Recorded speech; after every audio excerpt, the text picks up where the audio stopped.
advancement of our groups and ministries. Give us more enlightenment. Thank you for the lives of our Pastor Ferdy, Pastor Mike, Pastor Jay, and Pastor Johan, our shepherds who lead and guide us, who leads and guide us, their flocks in this community. Thank you, Lord, for tonight. In Jesus' name we pray. Amen. Amen. Praise the Lord. Good evening, everybody. Good evening, everyone. Magandang gabi. Good evening. Tonight, we will have our midweek fellowship live from New York City and live from Wynn, New York. Our teacher tonight is Pastor Johan Arnaldo, and he will be teaching the sin against the Holy Spirit. All right, so let's welcome everyone. Pastor Johan, take it your seat. Take it away. It's the Lord. Good evening, everyone. Can everybody hear me well? Yes. Praise Yes. the Lord. Yes. Thank you. God Praise bless. the Lord. Welcome. And we've been studying the things about the Holy Spirit for the past month. Actually started since I think October. Pastor Jay, Sister Jal, Pastor Mike, and Pastor Ferdy were discussing the works of the Holy Spirit, the names of the Holy Spirit, the deity of the Holy Spirit, and also the life filled with Holy Spirit. So tonight we will be discussing. Let's look into the sins against the Holy Spirit, right? So let us pray first. Lord, bless our discussion tonight. Lord, be in our midst. And Lord, enlighten us and give us revelation tonight, Lord. We rebuke all works of the enemy in Jesus' name. Amen and amen. So again, the Holy Spirit, we all know that for the past lessons that we have discussed, we know that it is our helper.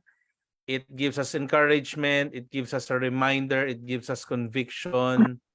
It gives us the fruits of the Holy Spirit. We know that the moment we accept the Lord Jesus Christ, the Holy Spirit lives within our hearts, and it should manifest its power as we continue to yield to its calling and its reminder. But tonight we will discuss a different view about the Holy Spirit, that we can also sin against the Holy Spirit. Okay?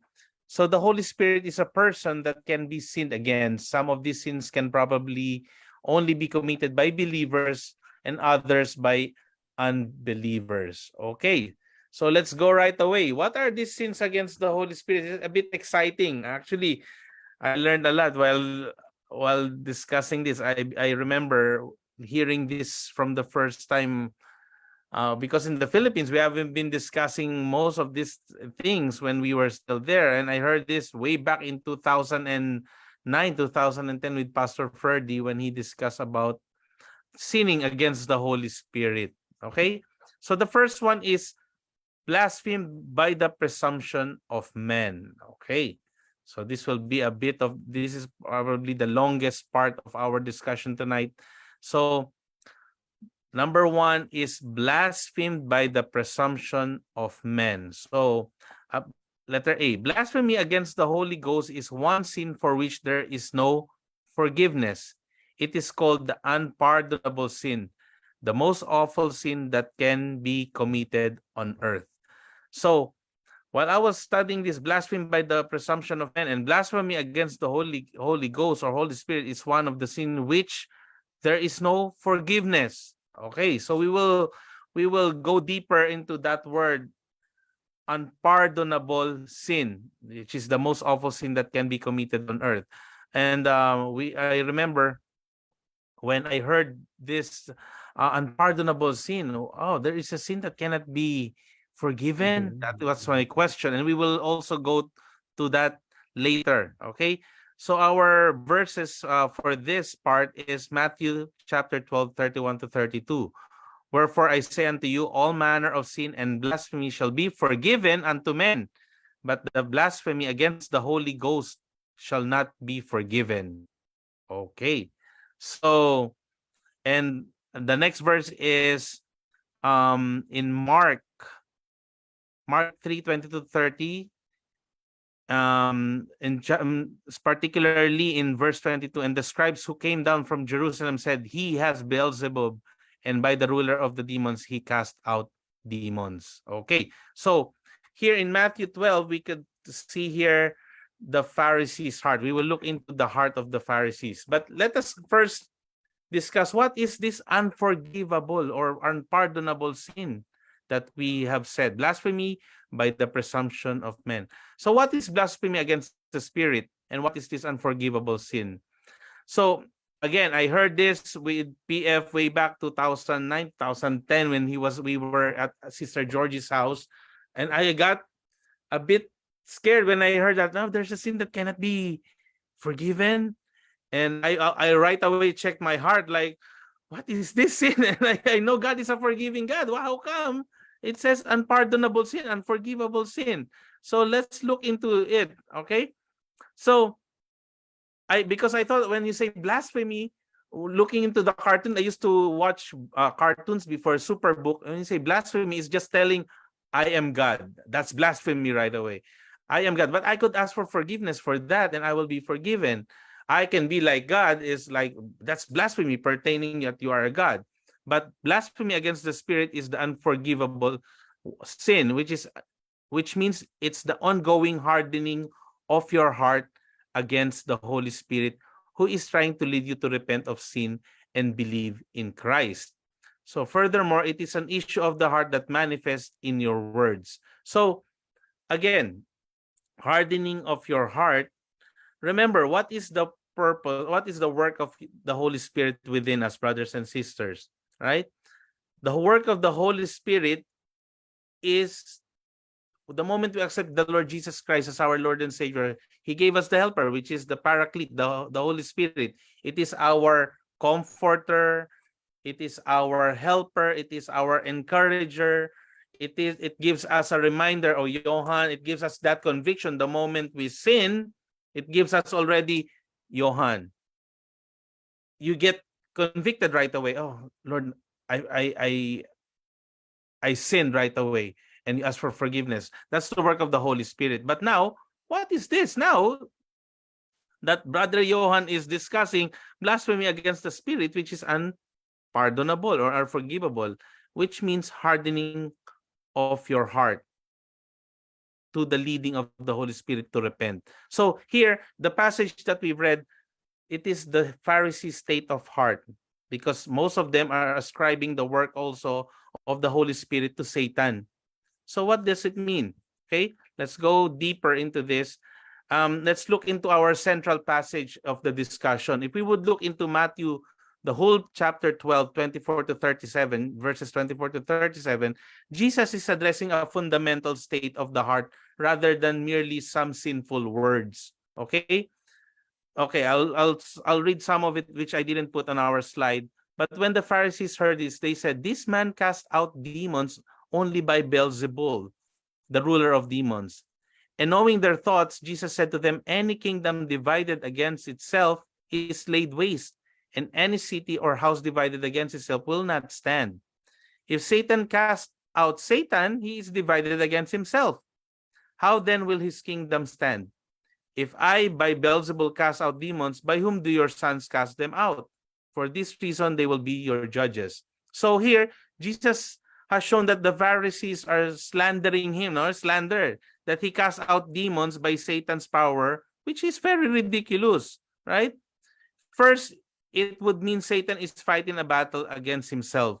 Second, it would call into question by whose power the Pharisees attempted their own exorcism. Now, brothers and sisters, don't be confused. Why am I discussing this? We will go first into the central passage before we could really understand what is this blasphemy of the Holy Spirit that is unpardonable, okay, unforgivable. So let's continue. But if I cast out demons by the Spirit of God, then the kingdom of God has come upon you. Or how can anyone enter the strong man's house and carry off his property unless he first binds the strong man? And then he will plunder his house. Who is not with me is against me, and he who does not gather with me scatters. Therefore, I say to you, any sin and blasphemy shall be forgiven, which is the verse that we read earlier, but blasphemy against the Spirit shall not be forgiven. Whoever speaks a word against the Son of Man, it shall be forgiven him. But whoever speaks against the Holy Spirit, it shall not be forgiven him, either in this age or in the age to come. Because either make the tree good and its fruit good, or make the tree bad and its fruit bad, for the tree is known by its fruit. You brood of vipers, how can you, being evil, speak what is good? For the mouth speaks out of that which fills the heart. The good man brings out his good treasure. What is good? And the evil man brings out of his evil treasure what is evil. But I tell you that every careless word that people speak, they shall give an accounting for it in the day of judgment. For by your words you will be justified, and by your words you will be condemned. So, brothers and sisters, let us observe especially that there are many statements in this passage and other expressions that point up the fundamental state of one's heart in Matthew 12:24-37. It has a parallel passage in Luke 12, verses 8 to 10, and which says, "And I say to you, everyone who confesses me before men, the Son of Man will confess him also before the angels of God. But he who denies me before men will be denied before the angels of God. And everyone who speaks against the Holy Spirit, it will not be forgiven him." So, once again, brothers and sisters, the issue isn't about a wayward or hateful or God dishonoring word in a moment. But the issue here is about the fundamental state of one's heart before God, which is what we call an unrepentant heart. So, when we say this, brothers and sisters, we can also see what John the Baptist's words to the religious leader, if we will go back to our previous lessons, if you remember in Matthew chapter 3, 7-8, when he says, when he saw the Pharisees and Sadducees coming for baptism, he said to them, "You brood of vipers, who warned you to flee from the wrath to come. Therefore, bear fruit in keeping with repentance." Okay, he mentioned the word repentance. Careful readers of the Bible should not only pay attention to details in immediate context, they need to stay attentive to the ideas that have already been introduced by a biblical author. So, during the time of John the Baptist, he mentioned about brood of vipers, bear fruit, right? Keeping in repentance. So, in Matthew, he already introduced the language of vipers as well, and bearing fruit in relationship to the Pharisees through the words of John the Baptist. So Matthew expected his readers to remember those words when they arrive at Matthew 12, which is our central passage for tonight. Since Matthew 3-7 is about the repentance, bear fruit in keeping with repentance, we should keep the repentance theme in mind when we try to ascertain the nature of blasphemy against the Spirit, which is the unforgivable sin in Matthew 12:33. So, many times, John encountered the Pharisees, right? Jesus also encountered them. But what are the hearts of these Pharisees, right? It's only one character. Most of them are ascribing the works of Jesus to be Satan's work, right? It's for a demonic activity. So you can clearly see the state of their heart, which is the hardening of their heart. They don't want to accept the works of the Lord. They cannot see the real meaning of what Jesus was doing during that time. They denied the work of Jesus. They also denied the work of the Holy Spirit. Most of them sees it's more of Satan. Why? Because of the filthiness of their heart. And what is the connection of this? The concept that Matthew would also expect you to attend to while reading through his gospel is the theme of fruit. He introduces this theme first in the words of John the Baptist that we just observed, that we just read earlier. It develops substantially when he includes Jesus' teaching in the Sermon on the Mount, right? It incorporates the same theme of fruit into the passage we're primarily thinking about today. So he also mentioned the parable of the soils in the judgment section that focuses unsurprisingly once more on the Pharisees' failure to produce a real fruit, a spiritual fruit. So the point for Matthew is that whatever resides in a person's heart begins to show up in how people live and speak, which is their fruit. If you don't have the Holy Spirit living inside you, there's no fruit of the Holy Spirit. And if you're living in sinful life and a hardening heart, the words that will come out of your mouth will be fruitless, which is all about evil. So the Fruit of implication, flesh. the flesh, yes, Pastor. The implication is that one who is committed the unforgivable sin, which is blasphemy of the Holy Spirit, is not accidentally just saying some particular sets of words, which I was sharing with you when I heard this from Pastor Ferdy. I got so scared, like, am I sinning? Am I also doing this, which I'm not aware of, right? But the thing is that it is a willfully rejecting the Lord. Okay, it's not just accidentally saying some bad things about God, but it is willfully rejecting the Lord, like the Pharisees. Notice furthermore that in Numbers chapter 15:31 adds, because he has despised the word of the Lord, what is at issue is not just a word passing over someone's lips, but a more fundamental posture of despising what God has revealed. It should also be observed that the biblical description of the Holy Spirit convicting individuals of sin help us understand why blasphemy against the Holy Spirit is such a grave issue. Blaspheming the Holy Spirit, brothers and sisters, is not simply saying something bad, which I said earlier about the Holy Spirit. It's not just mocking the Holy Spirit. Oh, the Holy Spirit is bad. If I mentioned it right away, it's not just like that. It's not very shallow or about anything else for that matter. But it is a persistent rejection of the convicting work of the Spirit. So even if you heard already the word of God, if this person already was being shared the word of God, the works of the Holy Spirit, there is rejection in the heart because there's hardening of the heart already, whose job it is to expose our sin and lead us to accept Christ. But we are rejecting that conviction inside, even if we heard people sharing about the word of God to us to expose our sin and lead us to Christ, there is rejection. Then that is the blasphemy of the Holy Spirit. Jesus says about the Holy Spirit in John 16:8, and he, when he comes, will convict the world concerning sin and righteousness and judgment. So the unforgivable sin, brothers and sisters, of blasphemy against the Spirit is not a wayward word uttered a moment of anger, nor is just a dramatic sin like murder, suicide, adultery, or stealing.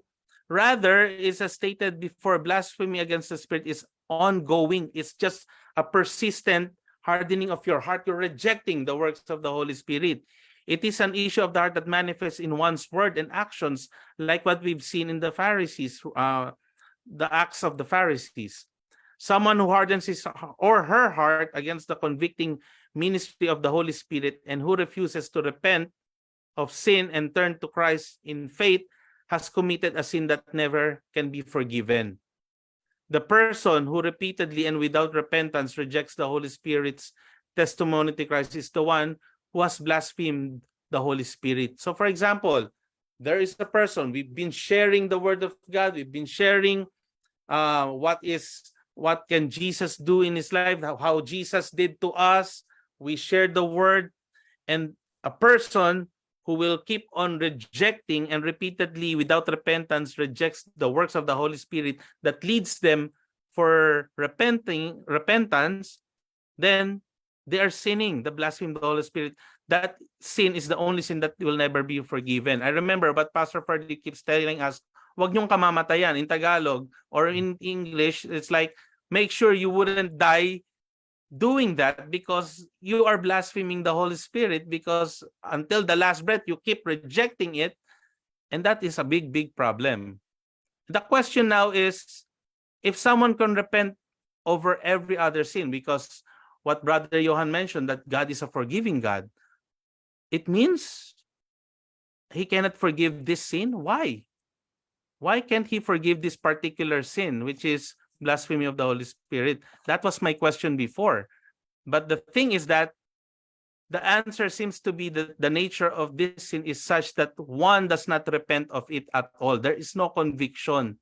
Correct. So meaning to say, if I am sinning, I'm doing this sin of the blasphemy of the Holy Spirit, and the question of other people, can Brother Johan can he ask for forgiveness and will be forgiven? God will forgive. But the problem is, because of my heart, the hardening of my heart, because I am sinning, blaspheming the Holy Spirit, I will never have that conviction of repentance at all until my last breath. Right. It means that until the end, I will be a hard person. My heart will be a hard as stone, that there will be no conviction for me to repent at all. That's why it is unforgivable, unpardonable sin. Because until the end, you won't have that idea of repentance. Okay? Because for every there is a commentary that says for every kind of sin, for every form of blasphemy or slander, it is implied that forgiveness is available, presumably when the sin is repented of. But what if one were to repent of blasphemy against the Holy Spirit? What is the difference? There is no forgiveness because the person doesn't repent at all and won't repent at all.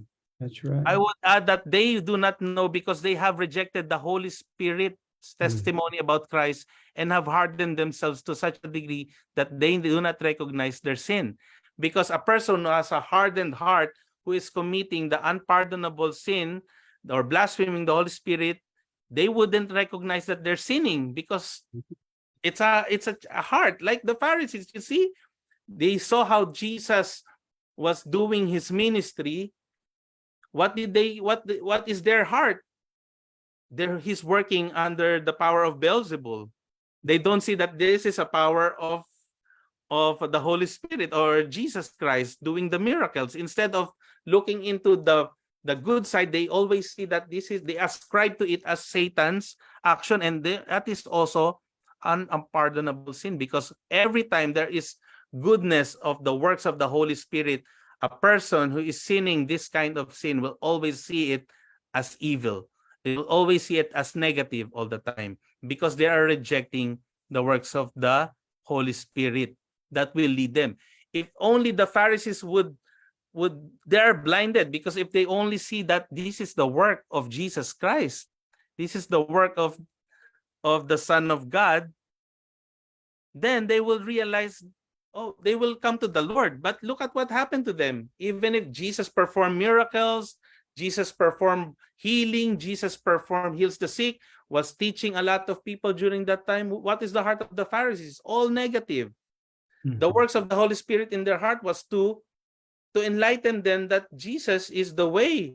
Jesus is the real deal. He is the truth and the life. But what is the condition of their heart? It's a sinful heart. It's a hardened heart. And it becomes unpardonable because they don't have that conviction to repent at all. That's why it becomes unpardonable sin. Pastor, do you want to add, Pastor? Yeah, so how can you be forgiven if you are unwilling to ask forgiveness? Yes. And that is the mistake of the Pharisees, the scribes, the Sadducees, and the opponents of Jesus Christ. For them, they are living righteous living.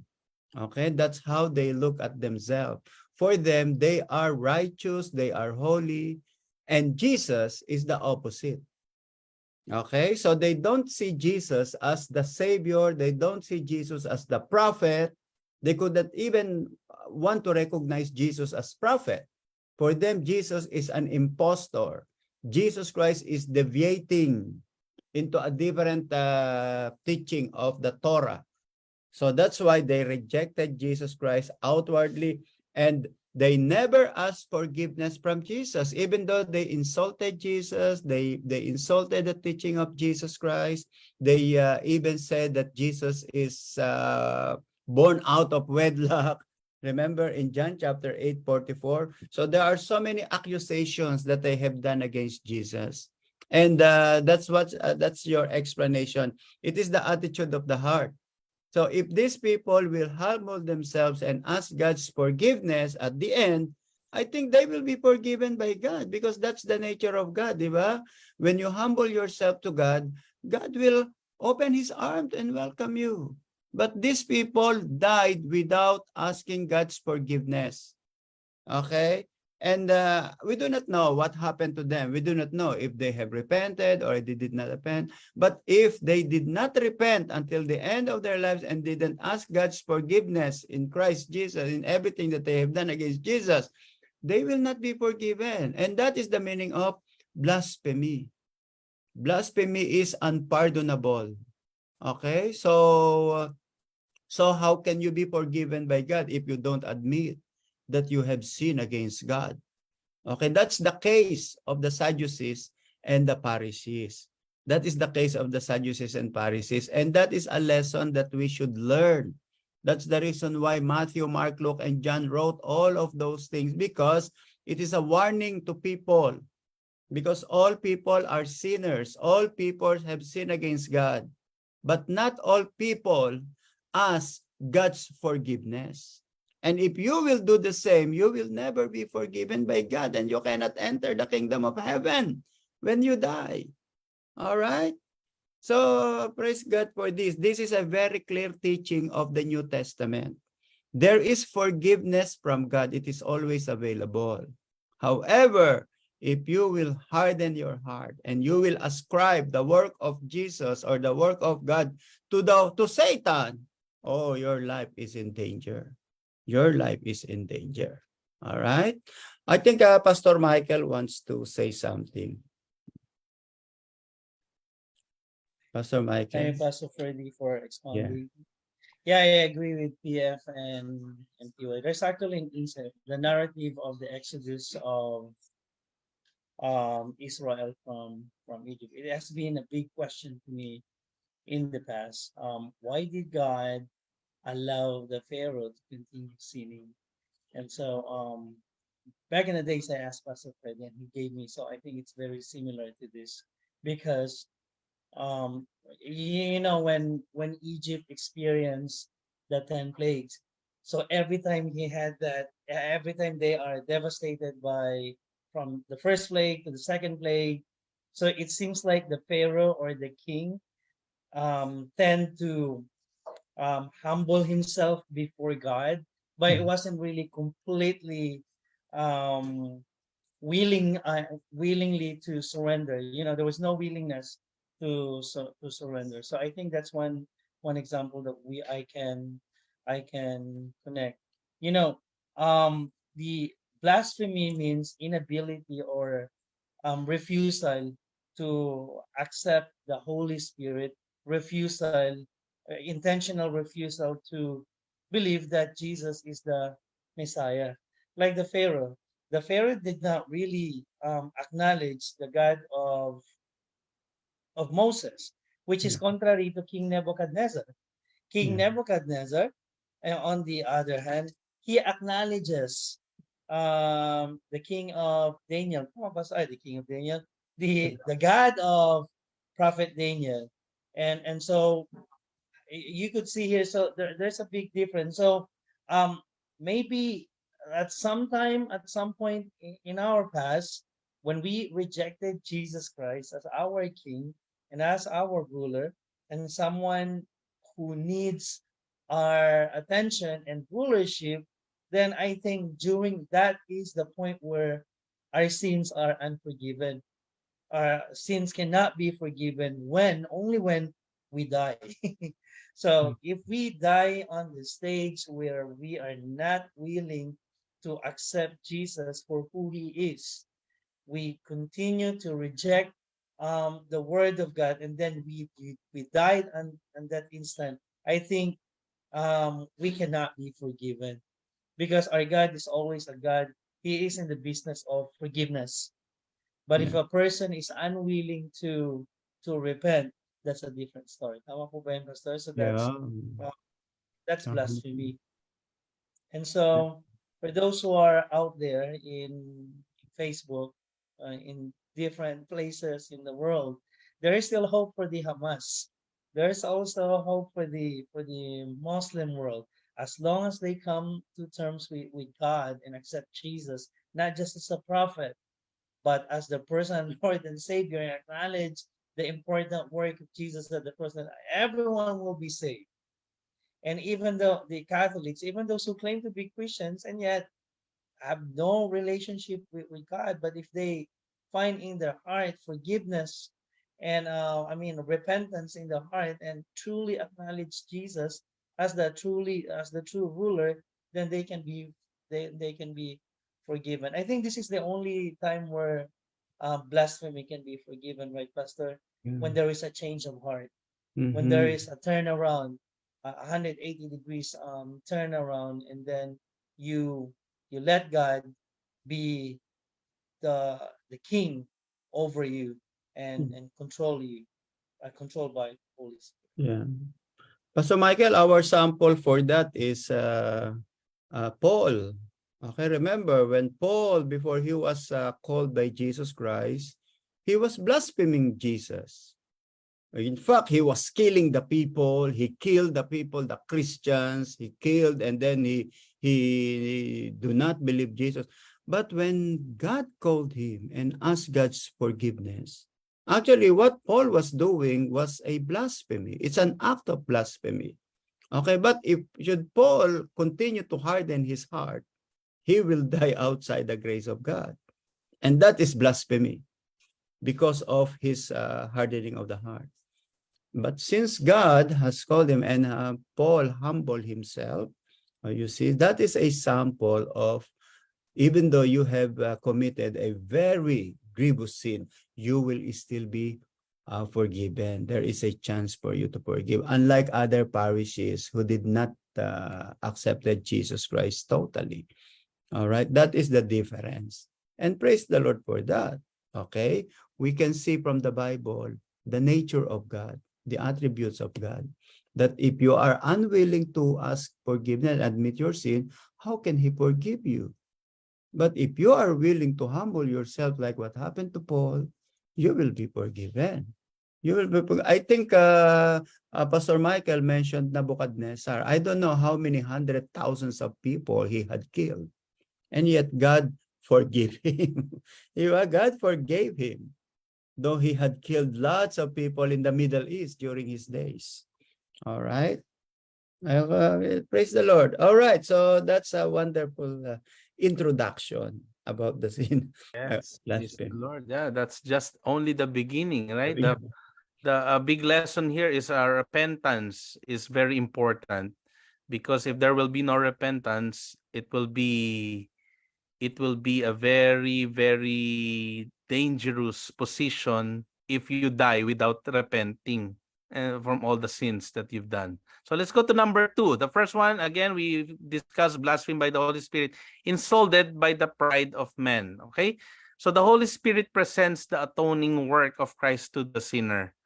If the sinner refuses to believe or accept it, he is insulting the Holy Spirit. Iniinsulto natin ang Holy Spirit, right? In Hebrews 10:29 it says, of how much sore punishment suppose he be thought worthy who hath trodden underfoot the Son of God and hath counted the blood of the covenant wherewith he was sanctified an unholy thing and hath done despite unto the Spirit of grace. So if we reject Jesus, brothers and sisters, everything that God is everything he has given, if we reject that, we insult the Father, the Son, and the Spirit. We reject the grace at every level. The message of Jesus is precious and must never be rejected, must never be discounted, treated lightly, or ignored.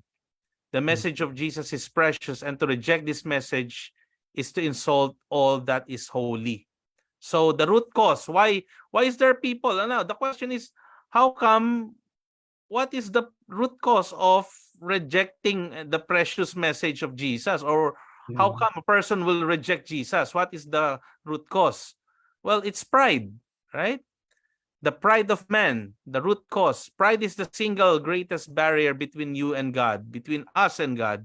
Pride is the foremost among the deadly sins, and it is the root cause of most other sins, right? It can lead to bitterness, rebellion, hatred, anger, arrogance, and many other sins. It is also very subtle, and the one with pride won't even realize that he is filled with pride, right? Sa sobrang pride niya, hindi niya makita na may pride siya. So God resisted the proud but give grace to the humble, it says in James 4:6. God resists the proud. This is one sin he does not compromise with. Although you may not see it, pride comes in the way of your relationship with God. If we are a prideful person, it comes in between. It becomes a barrier. Pride makes you arrogant. It gives you an impression of being more righteous or valuable than others. It creates invisible barriers between yourself and others. Without your knowledge, the way you speak and behave begins to give others an impression low self-esteem or self-worth of themselves. If left unchecked, it can destroy a person and shut down love in their lives. Spiritual pride, brothers and sisters, the most dangerous of all types of pride. Even Jesus acknowledged this. It can build to a point where you think you don't need God, and that insults the Holy Spirit. So pride is Satan's character. Let us remember, he is prideful, right? Lucifer. He did not give up on his pride. He realized he could not harm God and trying was useless. He then decided what? To take out his frustration on what was precious in the sight of God. Through who? Adam and Eve. And he tempted them to sin. Throughout the ages, he has been an enemy to mankind because of he knows that God loves us so much and we are going to inherit what he cannot inherit. Satan even tried to tempt Jesus when he was a man on earth with pride, and thankfully, Jesus was victorious on that part, which was stronger and could resist. The devil took him up and showed him all the kingdoms of the world in moment of time, saying, if you then will worship me, it will all be yours. Luke 4:7. This is one of the many reasons that God does not compromise with pride. It can potentially destroy your relationship with him, our relationship with him, because he loves you too much for that to happen. That is why pride is called the sin of the devil, right? So a big factor here is a prideful life, right? Because if a pride of man that we don't need God, especially the richness of the world, we can see a lot of people right now living in prideful life, in sin, worldly life. It feels like they own the world. The billionaires right now who are unbelievers think that there's no end, right, of money. They think they are very powerful. They don't need God because they can buy anything with money, not realizing that they're insulting the Holy Spirit. And again, we go back. If you don't see it this way, then you are sinning against the Holy Spirit by insulting the Holy Spirit. Because for us, if I have full of pride right now that I don't need God, I can do it my way, I can do it by myself, then I am insulting the Holy Spirit. And letter B, to deny the deity of Christ and the preciousness of the blood is to despise the witness of the Holy Spirit. In 1 John 5:8, it says, and there are three that bear witness on earth, the Spirit, the water, and the blood. And these three agree as one. So in 1 John 5, the Apostle John is trying to express and prove that Jesus is really the Christ. He is the Son of God. The Spirit, the water, and the blood are three things which testify to this fact. We cannot rely on the testimonies of corrupt men to prove who Jesus is. So John chose three things that are from God to be a witness of Jesus through identity. In this verse that we've read, John is pointing out that all of them say the same thing, and these three agree. The order in which John listed this is chronological. At his baptism, Jesus received the Holy Spirit. The water is relevant during his ministry, and the blood came at the end of his life when Jesus sacrificed everything on the cross. So if we would look in specifically at each of one of these, the Spirit, in this case, the Spirit to which John is referring is the Holy Spirit that fell like a dove upon Jesus at his baptism. Okay? So from that point, Jesus used the power from the Holy Spirit to perform miracles and proclaim God's message. The descending of the Holy Spirit at his baptism marked the beginning of Jesus' ministry. So if we would deny the work of the Holy Spirit, then we are insulting the Holy Spirit. How about the water? The water in this case does not refer to literal water. In Scripture, water represents a cleansing agent or a cleaning agent, specifically one that can bring salvation by cleansing our sins. Consider the following verses of how Jesus' words brought this living water to the world during his ministry. In Isaiah 12:3, with joy shall ye draw water out of the wells of salvation. In John chapter 4:9-14, Jesus answered, said unto her, whosoever drinketh of the water that I shall give him shall never thirst, but the water that I shall give him shall be in him a well of water springing up into everlasting life. Also in John chapter 7:37-39, if any man thirst, let him come unto me and drink. In John chapter 15, now you are clean through the word which I have spoken unto you. So this scripture show that the water is the words that Jesus spoke. during his time here on earth. So again, if we would deny the words of Jesus Christ, we are also sinning against the Holy Spirit. And the blood, how about the blood? What is the significance of what we've read? The blood here is for Jesus' sacrifice on the cross. There he gave his life as a ransom for mankind in order to pay for our sins. Okay? In Hebrews 9:22 tells us that without shedding of the blood, there is no remission of sins. In 1 John 1:7, support this with the blood of Jesus cleanses us from all sin. So, what is the importance of knowing this? If we reject, if we are full of pride, a lot of people wouldn't see the power of the Holy Spirit, the ministry of Jesus Christ. They wouldn't see the works of the words of Jesus Christ, which is the cleansing, the cleaning agent for our lives. If we neglect the blood that Jesus died for all of us on the cross, we are sinning against the Holy Spirit. And this is the things that we can do, that we do to insult the Holy Spirit. Pastor, do you want to add something? I have an experience, Brother Johan, when I think I was in Saudi Arabia. Okay. So when my boss learned that I am a Christian and I'm attending this, I'm attending that, he began to change his way. He began to pray, even in front of me. He will remember that they have rugs and then they will pray for that. But he never do that before. So when he asked something, when he asked about Christianity, so I told him about this. And then instead of listening to me, he hardened his heart.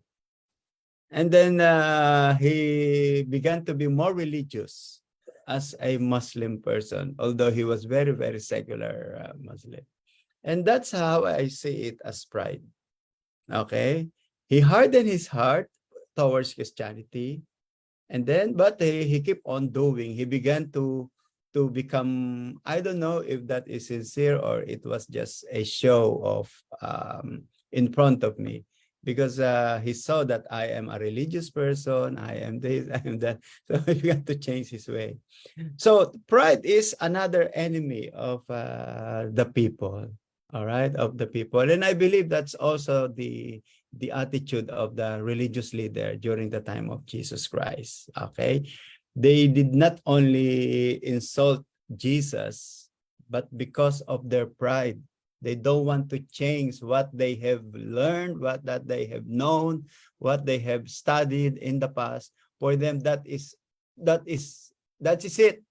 We don't want to change it anymore. Okay?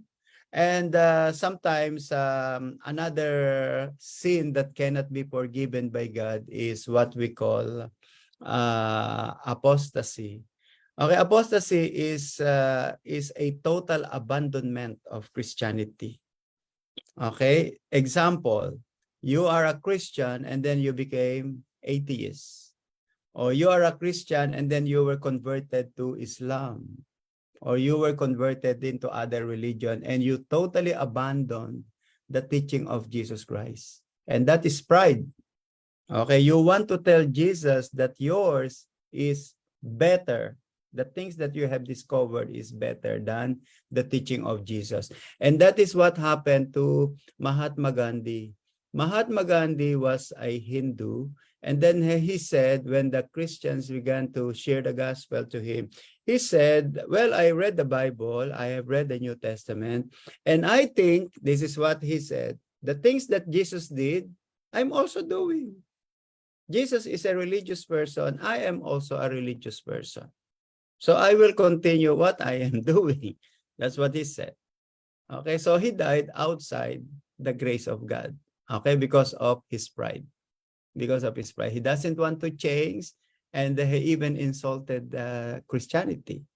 Okay, he even insulted Christianity. That although he said that Christ is good, but the Christians are bad. I love Christ because we're almost the same, he said, but I hate the Christians. Okay, so that's a form of pride of man. And if you have that attitude, how can you receive the forgiveness of the Lord? Okay, praise the Lord. At least we know it. we can understand, although sometimes you really need to be guarded on your heart. All right, guard our heart, maybe we are unknown to us that we are already producing an attitude of pride. Okay, an attitude of pride. So praise the Lord for that, especially when Paul said that I have received lots of revelation. So that's why God allows me to suffer with this kind of suffering, so that I continue to humble myself with God. All right, so that is it. So this is a pride of men. All right, thank you, Brother Johan. Praise the Lord. So if you would look into it, it's like, yeah, sometimes we are Christians already. We are believers of Christ. Sometimes we have pride, but we have to check our hearts all the time, Yes. because we have to ask for forgiveness, because we have a parallel of an unbeliever person who has pride that could lead to blasphemy of the Holy Spirit, because of they think that I don't need Christ at all. I'll be hardening myself until my last breath. So I Or don't sometimes, Johan, I don't need church at all. I Yes, don't that's need all, yeah. people. I can I do know it that myself. I don't. I have someone whom I was sharing the word of God, and what they told me is that, how can I believe your Bible that a person wrote, and that you can't even explain to me that it is true? And then I was explaining some points of what the Bible is, like it is even if it was written by a person, it were guided by the Holy Spirit, things like that. It's universal. It's inspired by the Holy Spirit. There's consistency from all. All these authors of the Bible doesn't know each other during that time from the Old Testament, and there was the revelation happened in New Testament. Still, this person that I was sharing, it's like, I can't still believe this book because it was just written by man. Okay. So Now things like that. this is my answer to that, Johan. So now, if you do not believe on the writing in the Bible, why do you worship Peter? Why do you worship Luke, Matthew? Why do you believe in John? Why do you celebrate the feast of John the Baptist? Why do you do that? So these are the people that wrote this Bible, who wrote this Bible. So that is pride. Right. Yes. That is pride.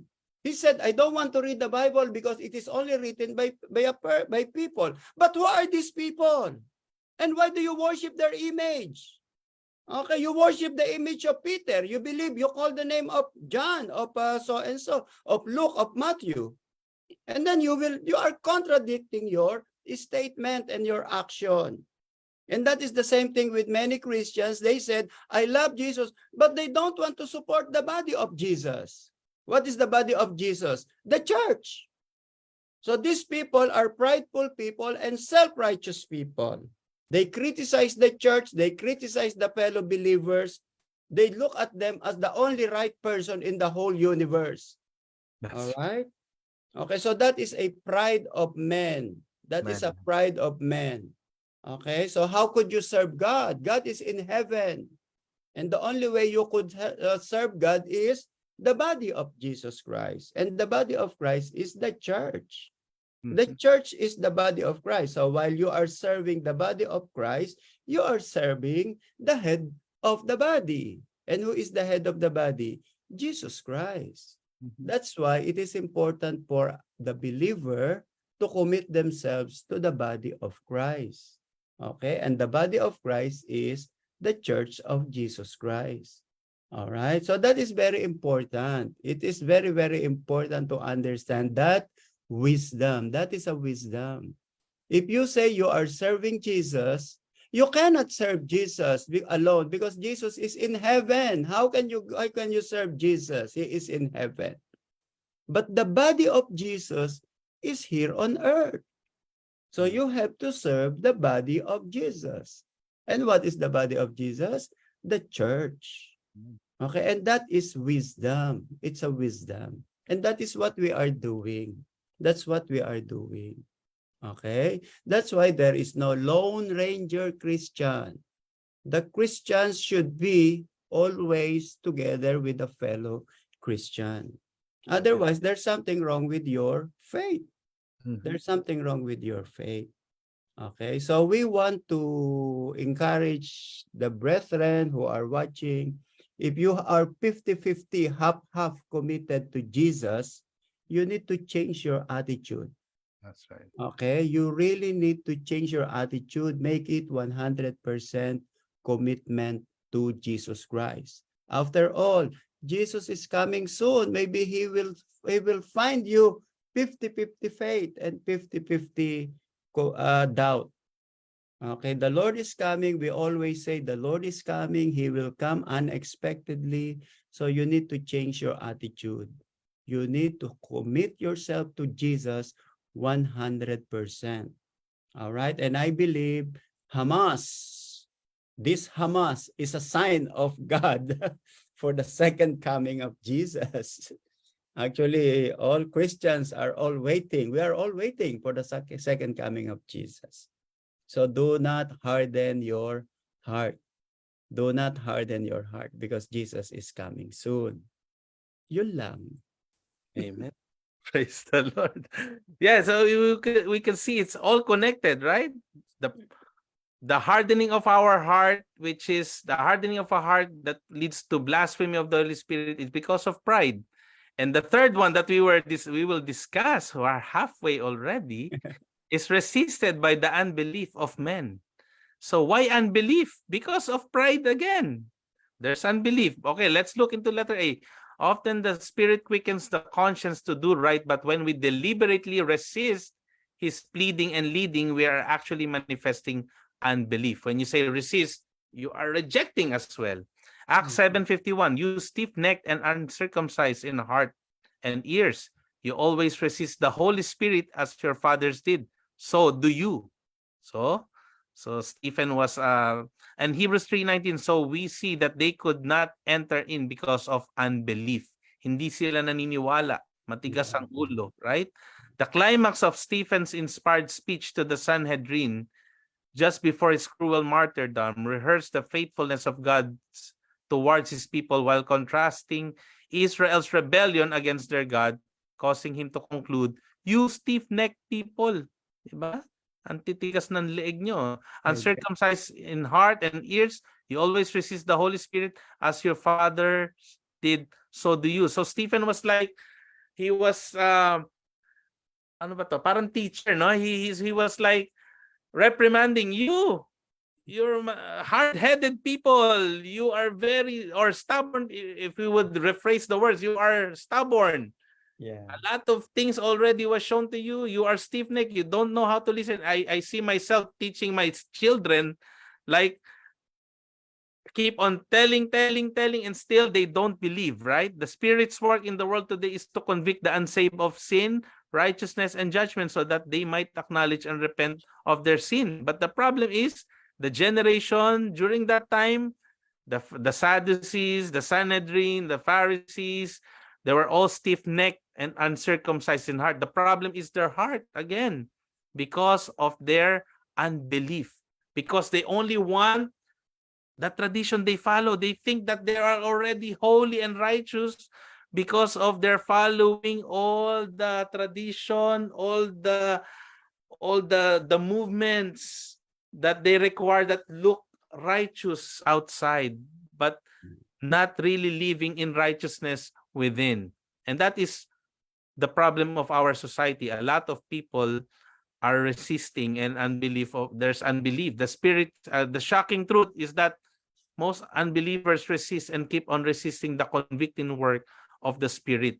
So why again? Matitigas ang ulo. It's hard-headedness of the and stubbornness of their hearts, right? The pride of the Jews who slaughtered Stephen caused them to be labeled stiff-necked and uncircumcised in heart and ear. They practiced physical circumcision. Their eyes were blind, their ears were deaf, and their hearts were closed to the truth of the gospel. Persistent resistance to the convicting work of the Spirit of God causes the mind to be seared to the truth so that God will give them over to their proud and sinful ways. As believers, we too can resist the Spirit. The Spirit's work in our lives through pride that we mentioned earlier, but also we can also quench and even grieve the indwelling Spirit of God. May our ears and hearts be spiritually circumcised day by day. That is our reminder of our leaders, our pastors, right? That's why Why do we have to be reminded? Our leaders keeps on calling us, right? Read the Bible, pray, fellowship with one another, because hindi pa pwede, it's not acceptable. It's between me and the Lord only. Alam na ni Lord 'yon. Kausap ko si Lord sa loob ng aking kwarto. Kaming dalawa na nagkakaalaman. Yan. And most of the time, it's pride. And that is for believers who are prideful. And how much more unbelievers who are prideful, who keeps rejecting and resisting the works of the Holy Spirit. So Stephen claims the current generation is just as stiff-necked and rebellious as the wilderness generation, and will therefore fall under the same judgment. So there is resistance, right? Stephen therefore claims the leadership of Israel as the law, but they refuse to obey it. Right?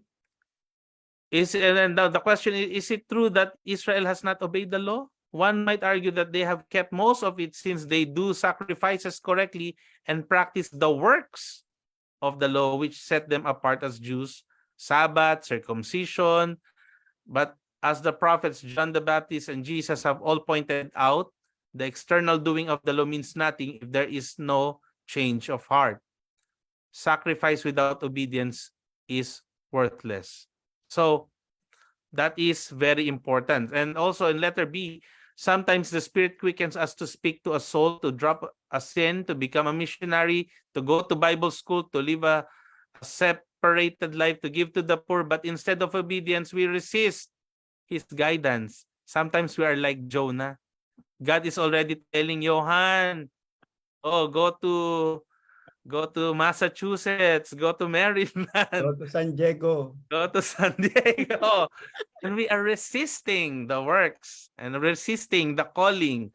Sometimes it could happen to us believers already. We resist. Oh, Mami Aida, Mami Gigi, Sister Bell, Pastor Mike, go to this, go do this, do that. And then what are we doing? We are resisting. Lord, I'm too busy right now.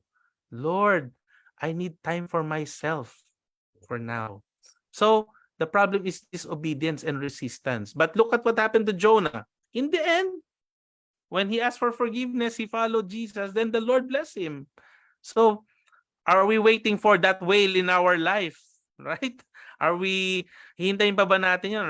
Do we need to have that be swallowed by a whale or swallowed by a big problem that we cannot breathe anymore before we repent? Because if not, we are insulting, we are resisting the works of the Holy Spirit, and because of that, we are like unbelievers as well. Amen? Let's go to tempted by the insincerity of man. So what is this now? Let's move on. So we have 25 minutes. Praise the Lord. We are leading by the Holy Spirit. A man is guilty of this when he pretends to his brethren that he is wholly devoted to God, when he is actually indulging in secret sin, withholding from God. Ananias and Sapphira tempted the Holy Spirit in Acts 5:1-9. So what is the story here? Let's look at verse 9. Then Peter said to her, "How is it that you have agreed together to test the Spirit of the Lord? Look, the feet of those who have buried your husband are at the door, and they will carry you out." Wow. So the narrative here, what's the story here? The narrative in Acts 5 goes, Ananias and his wife Sapphira sold a parcel of land and donated part of the sale proceeds to the church. But they conspired to lead the apostle Peter and others to believe they donated the entire sum. For conspiring to lie as they did, they were struck dead. So the problem here now, we are sinning against the Holy Spirit if we are insincere or we are living in lies, right? The question here, were they struck dead solely because they lied? If that was the case, there are many biblical examples of others who should have suffered the same fate. Sino ba yung mga stories sa Bible that also lied, right? Abraham lied when he twice claimed Sarah was his sister. Jacob lied when he deceived Isaac to believe he was Esau. Rahab lied about her concealment of the two men who came to spy out Jericho. On the night Christ was arrested and tried, Peter himself lied 3 times. Though lying is a heinous sin that leads to eternal death, none of these individuals was struck dead on the spot like Ananias and Sapphira or Sapphira. So why were Ananias and Sapphira struck dead? Ba't sila pinatay ni Lord? Right? The example of Ananias and Sapphira also communicates a sobering message about the folly of religious hypocrisy. Okay? The insincerity of man is the hypocrisy, living a lie, pretending we are something that we are not. In this arena, Satan, the devil, is without peer, representing the kingdom of darkness but masquerading as an angel of light. He is the pinnacle of hypocrisy. So the problem of Ananias and Sapphira is like they were used by Satan. They were living in a sinful life, but they want praise in the ministry. They want, okay, we discussed Barnabas during when I preach about encouragement. Like Barnabas sold his land, but he gave. And he was, a lot of people was so blessed by but what Barnabas did. But the thing what Ananias and Sapphira wants, they joined the brethren because they want praises. They're full of pride. They want, it's all about us. It's all about me and my wife. It's all about Ananias and Sapphira's company, corporation. And they want that. They want praises. That's why they were living in hypocrisy. And through the cunning craftiness of the devil, they were used, believing that the lie that even the devil, his craftiness, he wants to believe the lie that he is God, right? So, succeeding today where he failed with Ananias and Sapphira, Satan has infiltrated and gained great influence and power in God's church through the lies and hypocrisy of the Laodicean leaders. Through these individuals and the vanity of their minds and lust for power, Satan was able to temporarily stop God's work and nearly destroy his church. So, being sobered by the example of Ananias and Sapphira, our mind should be focused on Paul's admonition. Let love be without hypocrisy. Abhor that is evil. Cleave to that which is good.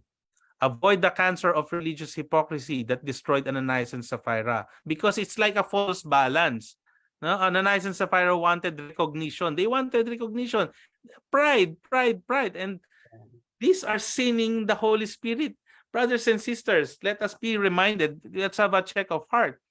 We are serving when we sing in front, when we serve the Lord, when we handle the ministry. Ay, ang galing-galing ko. Or we want to praise and we want Pastor Ferdy to clap for us. We want the leaders to clap. It's all about me. It's all about me. And that's satanic, right? And that's devil. And that is what Ananias and Sapphira's problem. They wanted recognition. They wanted to be like, sila yung nasa pedestal. They want to be on top of the tower, right? The pinnacle of The pinnacle. They want to be the creme de la creme of society. And the problem is Jesus, hey, sino dapat ang binibigyan ng kapurihan? It's all about Jesus. It's about God should be given praise. The glory is for the Lord. That's why I really appreciate our brethren. Like every time, very nice. Glory to God. For God's glory yan. This is what we learned from Pastor Ferdy. I remember when we were starting, for the glory of God. Amen. And now I've learned when if I go home to the Philippines, people will be like, you are? Like I said, for the glory of God. Because it's not about me. It's all about the Lord. Right? Now, we have to be truthful. Hindi naman yan for the glory of Johan. Right? For the glory of Pastor Ferdy, or for the glory of Pastor Mike, or for the glory of Win and Y. No. We are, what Pastor Ferdy mentioned earlier, we are a body of Christ. We should be working hand in hand. We should be, this is my gift, I need to share it. If Mami Ida's gift is for giving, let it be her gift. If my gift is for music, let it be. If Mami Gigi's gift is for dancing, let's put it all together so we could give glory to God completely. It's not because Mami Ida wants it for all herself. Ay, kaya ko lahat to. And that's the problem of Ananias and Sapphira. The issue was not just giving the money, giving the offering. They were giving it, but they are living a lie. They wanted praise. And they sought membership, recognition, and position in God's church to serve themselves. That was the problem. That is the spirit of Ananias and Sapphira. It's for their own glory, to satisfy their own vanity and lust.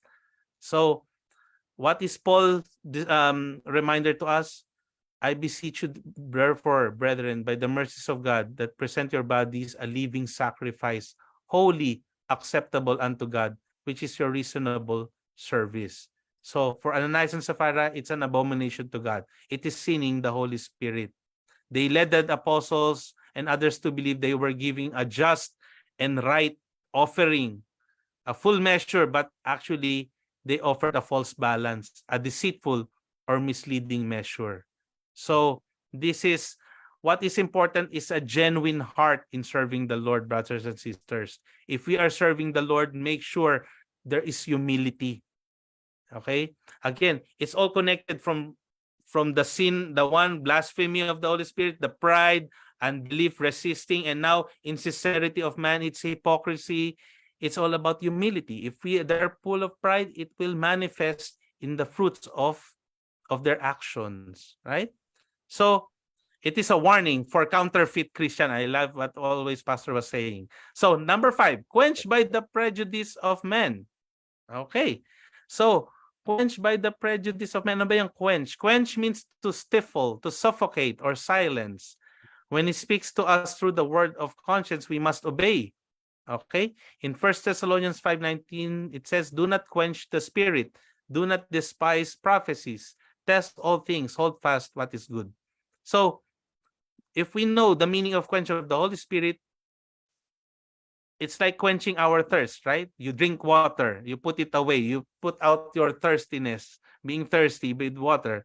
When you quench a fire, you put it out. So how do we quench the Holy Spirit? You quench the Holy Spirit by not doing something He tells you to do. If the Holy Spirit is telling you, Johan, serve the Lord through Win and Y. Lord, I want to serve in Valley Stream only. Right? I don't want to go to Queens anymore. Yan. So we are quenching the works of the Holy Spirit. Right? When you quench a fire, when you walk in the Spirit and are filled with the Spirit, you don't want to quench the Holy Spirit. It's like, hindi natin pinapatay we don't kill the fire of the Holy Spirit living within us. When He tells you, it's like what happened to Jonah too, right? At first.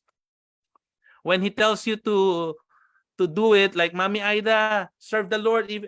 Lord, I am already this age. I just want to do my Zumba. I just want to do my ballroom dancing instead of going to church and serve the Mami Gigi.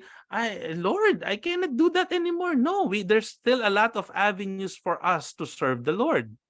Even in our prime, right? We saw all our prime movers last Sunday still moving like the youth. Right? So we quench the spirit when we choose to sin. Okay? We quench the spirit when we allow other things to take over our thoughts.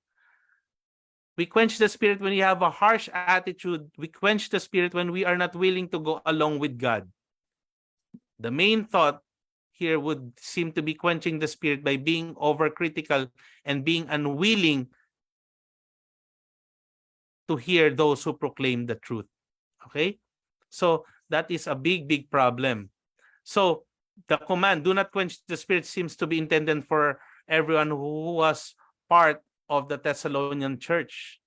It seems they were doing something to quench the spirit in the church.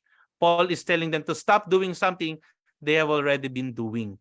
So it's not by just remember, you normally don't quench a fire by accident. The fire goes out because someone either lets it burn out or takes steps to put it out. You put water. So same thing. This suggests that the Holy Spirit naturally burns within us unless we do something to put out the Spirit's fire in our heart. Okay?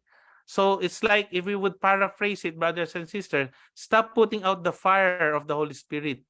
Okay? Stop hindering or stop repressing the Holy Spirit inside your heart. For in doing so, you are preventing Him from exerting its full influence in your life. So like, wag na ako, pastor. Wag na ako. Matanda na ako para dyan. Matagal naman na ako nag-serve na ako from 1982. Magpapahinga na lang ako. 1982, it's 2023, and the Lord is coming very, very soon, right? We are quenching the Holy Spirit if we are suppressing the leading of the Holy Spirit. And until our last breath, we have to continue serving the Lord, brothers and sisters. Let us not quench. Keep the fire burning. Keep Amen. the fire burning inside us. That's why the oil in our lamp, we should always be ready, because we don't want that fire to be out and quench the Holy Spirit. Okay? Praise the Lord. Pastor, do you want to add or continue? Continue. Continue. You have Yes, we have 10 minutes to finish this. Praise the Lord. It is possible to quench the Spirit on one point, but yield to Him on other issues. What does it mean? In Isaiah 4:4, the Lord will wash away the filth of the women of Zion. He will cleanse the bloodstains from Jerusalem by spirit of judgment and spirit of fire. Meaning to say, the point here in letter B, it is possible to quench the Spirit at one point, but yield to Him in other issues. It's hindi pwedeng 50-50. It should be 100%. It's not, I am hyper when it comes to music, but when it comes to Bible reading and prayer, I am down. I am hyper with everything. I don't give offering. Or I give offering, but my life is a mess. So, hindi pwede. It should be 100%. It's holistic, That's right. brothers and sisters. It should be totality from head to toe. From all aspects of our life, we should be giving the Holy Spirit or yielding to the Holy Spirit. Yield to the Holy Spirit when it comes to your career, to your finances, to your marriage, in dealing with your children, in your ministry, right? Even in your health, we have to really yield. That's why do we exercise? Lord, it's not just because I want to get buff or look good. I want to use my strength for your glory, right? So hindi pwedeng 50-50. Let us be careful in criticizing the manifestation of the Spirit in the testimony of some believer, especially in the sermon of our pastors. We are also quenching the Holy Spirit. Ouch, right? If tinamaan tayo sa mga message na ating pastor, if we will be, don't get hurt, because that's the work of the Holy Spirit to convict us and to remind us. Okay? Letter number 6, grieved by the frivolity of men. Hallelujah. What is frivolity? I went to Google the meaning. Frivolity means lack of seriousness or lightheartedness. Heartedness. Lack of seriousness, hindi tayo serious, right? It's like pinepetex-petex lang natin ang ministry. Mami Gigi doesn't know what does Brother Yon saying petex-petex. Like, we are making the ministry look like it's just so easy. Right? It's just, pastor lang naman yan. Okay na, it's just midweek.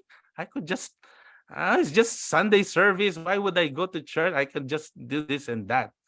I'll just give my tithes and offering and that's it. I could live in a sinful life. Right?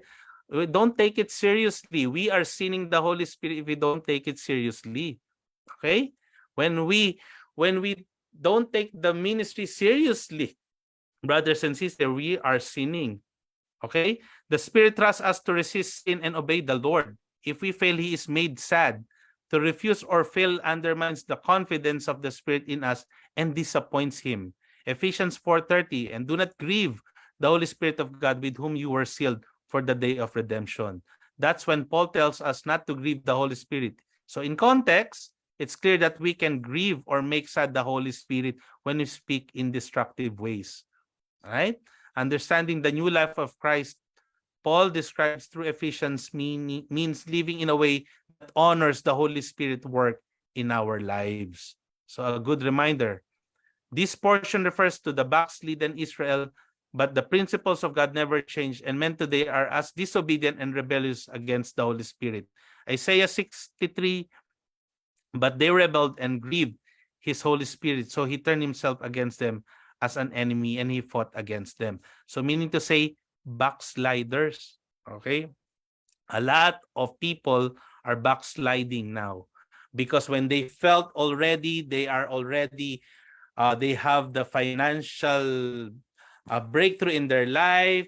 It seems I don't want to pray. When they were in need, Lord, kneeling down on bubog and asin and munggo, right? We are kneeling down when we need, Lord, heal me, or Lord, bless me with my need, bless me with this job, And then there comes the job. Lord, I'm sorry I cannot attend the church because of this job. When we got healed, Lord, I need to just enjoy life now because I was healed from this sickness. I'll serve you when I'm ready. So don't be like that. Let us not take it let's take it seriously. When the Lord bless us with financial breakthrough, then use it for his glory. Continue serving. When the Lord healed us from this sickness that we thought that we won't be healed at all, make it as a testimony and continue serving the Lord. Okay? And lastly, after repeated warnings, multiplied blessing plus abundant light and knowledge to persist in evil, to still ignore him, is surely grieving the Holy Spirit. Ephesians 4:29, the last verse. Let no corrupt word proceed out of your mouth, but what is good for necessary edification, that it may impart grace to the hearers. And do not grieve the Holy Spirit of God, by whom you were sealed for the day of redemption. Let all bitterness, wrath, anger, clamor, and evil speaking be put away from you with all malice. Amen? So that's why our conclusion tonight, let us live in constant communion with the Spirit, because if we are in communion with the Holy Spirit, if we are yielding a life filled with the Holy Spirit, what Pastor Ferdy discussed last week, then the fruits of the Holy Spirit will manifest in our lives. And let us avoid the pride, blasphemy of the Holy Spirit, resistance, disobedience, our quenching the Holy Spirit, because all of this will grieve the Holy Spirit. And let us continue serving the Lord until our last breath. Praise the Lord. Amen. Praise the Lord. All right. So you want to add? We still have 3 minutes, 4 minutes. Sister Ida, maybe you want to add something. Praise the Lord for Sister Gigi is here. Hallelujah. All right. I got the whole picture for tonight, and I was a little convicted because of my age. Sometimes, I'm like surrendering, but I got it's a lesson for me. It's a big lesson for me tonight to serve more. I am urged to serve more the Lord. Yes. Amen. I got the whole picture. Thank you. Sister Bell, are you convicted?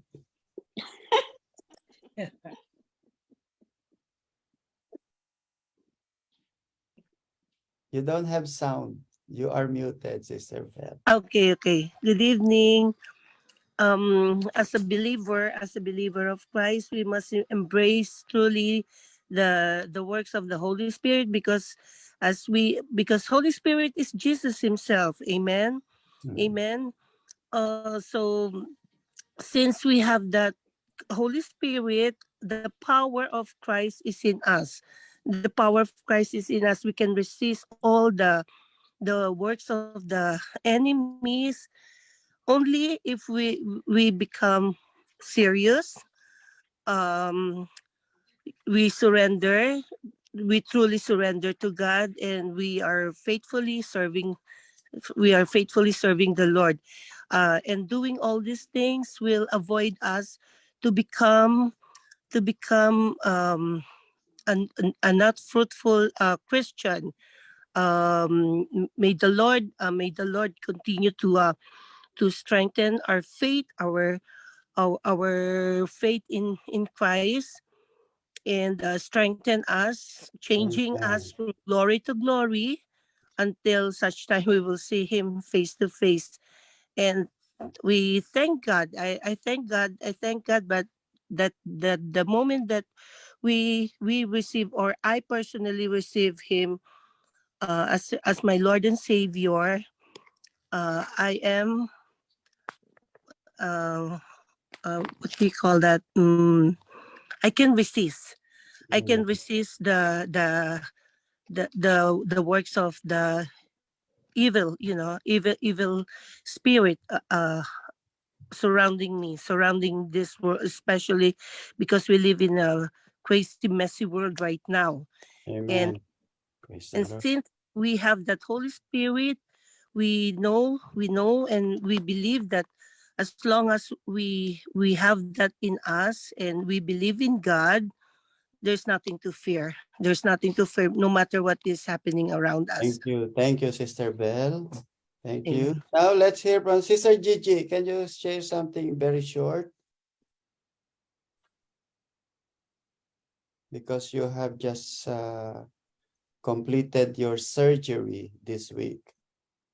Oh, she made a mistake for it. So to summarize the teaching of Pastor Johan, okay, so according to Jesus, all sins can be forgiven in this world and in the world to come, except the sin of the blasphemy of the Holy Spirit in this world and in the world to come, because you don't ask God's forgiveness. That is the only reason. Okay? The reason why I cannot forgive you is that because you don't ask God's forgiveness. How can He forgive you if you are not asking God's forgiveness? Okay, and according to our material, that includes frivolity, pride, prejudice. So those are just byproduct. Those are just the works of the flesh. That's why God couldn't forgive a person who are unwilling to repent. Okay, so but if you will repent, well, the door of heaven is willing to welcome you. Sister Gigi, yeah, okay, so let's give you a very short message. Okay. How is everybody? God be with you guys. The operation came out good, and what I wanted to say was that um, I have humbled myself so much that I can understand sometimes myself. I mean, I had an accident in 2019, and I've had 5 surgeries in my body, which I would never think of. And Lord always gives me the opportunity to keep on. On Monday, a nurse called me, and for not knowing me, she just started praying. And I don't know, it was a really beautiful moment, because this person doesn't know me. I don't know this person. She didn't know if I believe in God or not, and she just came out.